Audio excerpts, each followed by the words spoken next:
أضفيت على الحسن العبقى، فالورد تضوع وتنقى.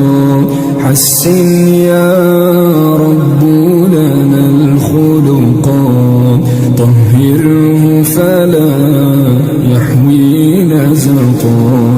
أضفيت على الحسن العبقى، فالورد تضوع وتنقى.